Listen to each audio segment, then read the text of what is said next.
खबर उत्तर प्रदेश के धर्मांतरण गैंग की। ये धर्मांतरण गैंग के सरगना छांगुर की गैंग को लेकर नया खुलासा हुआ है। भदोही के रहने वाले ज्योतिर्मय का बड़ा दावा है। उसने कहा है कि इशिता बताकर आफरीन से शादी करवाई, ससुराल गया तो मुझे बंधक बना लिया, मेरी बेटी का नाम जबरन आयशा रखा गया, मेरा नाम बदलकर नाजिम रख दिया गया, मुझे जबरदस्ती नमाज पढ़वाई गई, मुझे गौमांस खिलाने की कोशिश की गई, मेरे मना करने पर बेटी की गर्दन पर चाकू रख देते थे।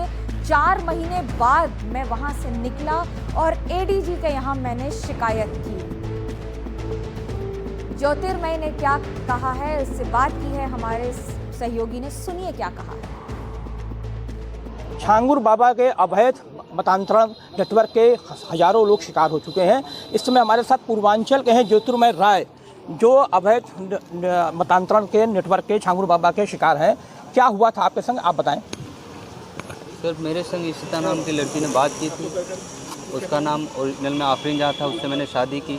बाद में पता चला कि ये इशिता नहीं आफरीन जहाँ है, उससे मैंने शादी की। तो इनके घर वाले इन्वॉल्व हुए, तो मुझे प्रताड़ित करने घर पे आके भी इन लोगों को, इस लड़का अकेला है घर पे, इसको मुस्लिम बना दो, तुम जन्नत में चली जाओगे। एक हिंदू को अगर मुस्लिम बना देते हैं, उन लोगों में कुछ होता है, कहते हैं कि नहीं सुन्नत है या फिर कुछ और कहते हैं। तो उन लोगों ने पूरा प्रेशराइज़ किया पहले से कि नहीं इसको मुस्लिम बनाना है। अब घर पे जब पूजा पाठ करते थे ये लोग कान बंद कर लेते थे सर, और ये ऐसे प्रेशर करते थे कि ये तेज़ तेज़ ना पढ़ा करो, घंटी वंटी बजाते हो तेज़ तेज़ ना बजाया करो, मेरे सामने बजा के ना लाया करो।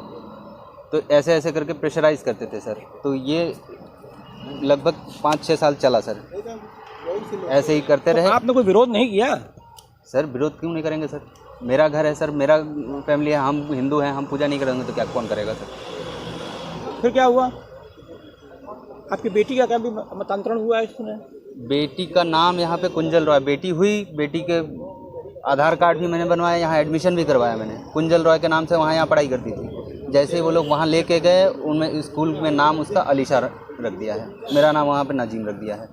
अच्छा, छांगुर बाबा से आपकी मुलाकात कैसे हुई? छांगुर बाबा से मुलाकात मेरी, ये इनकी एक बहन है शिवा, वही मतलब कमरा है, मैं एक अलग कमरे में था, वो दूसरे कमरे में थी। मतलब वो जो भी छांगुर बाबा था अलग कमरे में था, तो उसने मुझसे कहा कि ये एक लोगों से मिलाते हैं, वो उसी टाइम मुझसे मुलाकात हुई।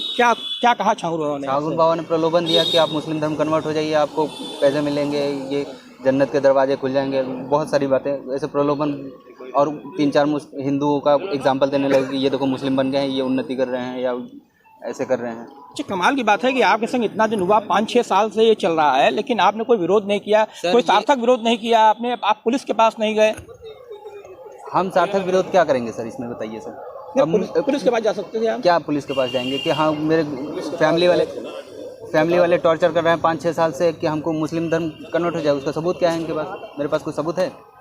क्या सबूत देंगे उनको सर? नहीं, आपको धमकी देते थे, केवल प्रलोभन देते थे? वो लोग पहले स्टार्टिंग प्रलोभन से स्टार्टिंग किए। जब घर पे रहते तो उन लोगों का बस नहीं चलता था, जब ये वहाँ लेके गए हैं उनका बस तभी चला है, तभी वो लोग बिटिया के गर्दन पे छुरी रख के तब हमसे काम करवा पाए हैं, नहीं तो ऐसे यहाँ रहते तो नहीं करवा पाते। तो आपकी जो पत्नी अपने मायके गई तब उसके संग ये सब शुरू हुआ? मायके ये लोग ज़बरदस्ती लेके गए हैं सर। कब की बात है ये? ये सर नवंबर की बात है सर। इसके बाद तब से कहाँ रह रही है आपकी पत्नी? वो मायके में ही है सर। देखिए, सवाल तो उठेगा ना कि इतने वर्षों तक चुप्पी क्यों साधी रही, लेकिन जलालुद्दीन की इस कहानी में जहां प्यार है वहीं नफरत है, वहीं धोखा है और वहीं फरेब है। जलालुद्दीन शाह उर्फ छांगुर के मामले में एक बड़ा खुलासा हुआ है।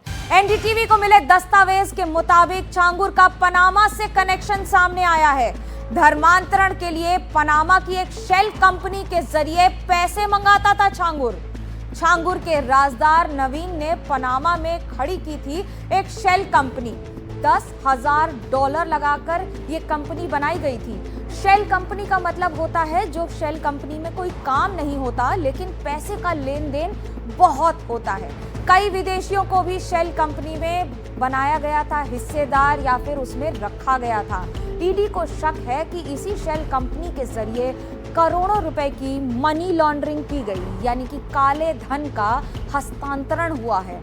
इसका मतलब ये है कि करोड़ों रुपए या तो विदेश से किसी नाम पर लाए जाते थे या किसी और काम के लिए इस्तेमाल किए जाते थे। अब आपको ग्राफिक्स के जरिए बताते हैं कि छांगुर का पनामा कनेक्शन, हमारी एक्सक्लूसिव रिपोर्ट है क्या? ईडी को मिले दस्तावेजों में पनामा लिंक का खुलासा हुआ है। छांगुर की करीबी नवीन रोहरा की थी ये शेल कंपनी। नवीन के ठिकानों से अहम दस्तावेज बरामद हुए। पनामा में $10,000 से बनाई कंपनी। अब इसके बाद शेल कंपनी के अहम पदों पर विदेशियों को रखा गया। विदेशी को रखने का मतलब ये होता है कि देश में कई लोगों को आप पर शक कम होता है और भरोसा ज्यादा होता है कि चलिए कुछ विदेशी भी हैं जिन्हें इस पर भरोसा है और वो यहाँ पर इसी में धंधा कर रहे हैं। ईडी को करोड़ों रुपए की मनी लॉन्ड्रिंग का शक है। शिपिंग कंपनी की तर्ज पर बनाई गई थी ये शेल कंपनी।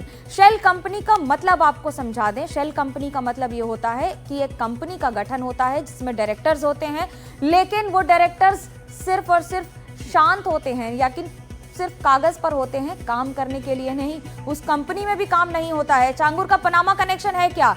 शेल कंपनी का ब्यौरा नाम यानी कि उसका जो नाम था वो है लोगोस मरीन ऐसे यानी कि साउथ अफ्रीका में उसकी या फिर सैन फ्रांसिस्को में इनकी स्थापना या यूएस में इनकी स्थापना रहती है, लेकिन ये पनामा में किया गई है। इसकी स्थापना पनामा में रजिस्टर्ड है। इसका पता भी वहीं पे Panama city international shipping bureau के जरिए रजिस्टर्ड है। अधिकृत शेयर की पूंजी $10,000 है। कम नहीं होता है ये आंकड़ा।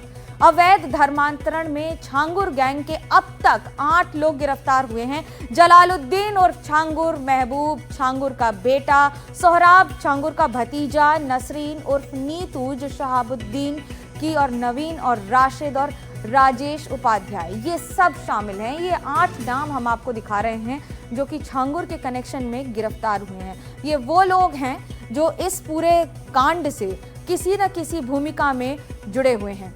छांगुर के अवैध धर्मांतरण मामले में नए किरदारों की कड़ियां जुड़ती नजर आ रही हैं। इस मामले में बलरामपुर कोर्ट के कर्मचारी की गिरफ्तारी के बाद पूछताछ में नए खुलासे होते नजर आ रहे हैं।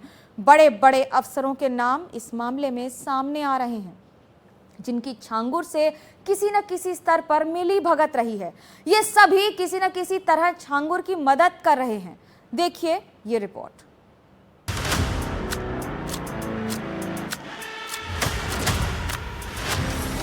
छांगुर केस के हर रोज सामने आते नए खुलासे। चौंकाने वाली बात यह है कि अवैध धर्मांतरण के इस खेल में छांगुर की मदद करने वाले कई बड़े अफसर और अधिकारी भी थे।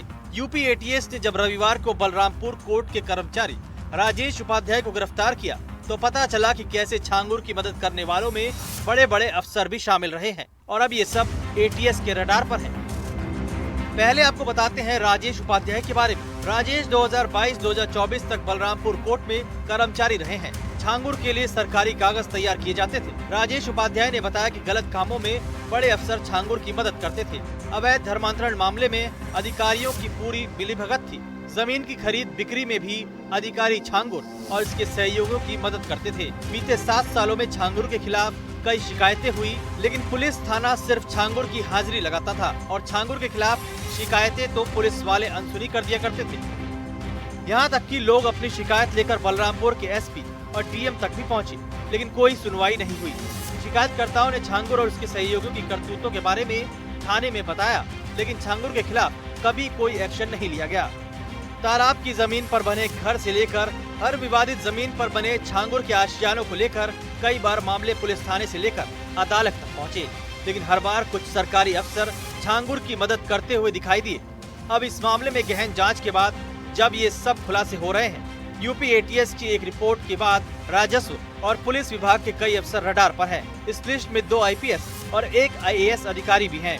ये मामला इसलिए अब और गंभीर होता दिख रहा है क्योंकि छांगुर के खिलाफ कई शिकायतें होने के बावजूद बलरामपुर पुलिस और प्रशासन की तरफ से कोई कार्रवाई नहीं की गई। यानी इस मामले में अब कुछ और सरकारी अफसरों की गिरफ्तारी हो सकती है। Bureau report, NDTV India.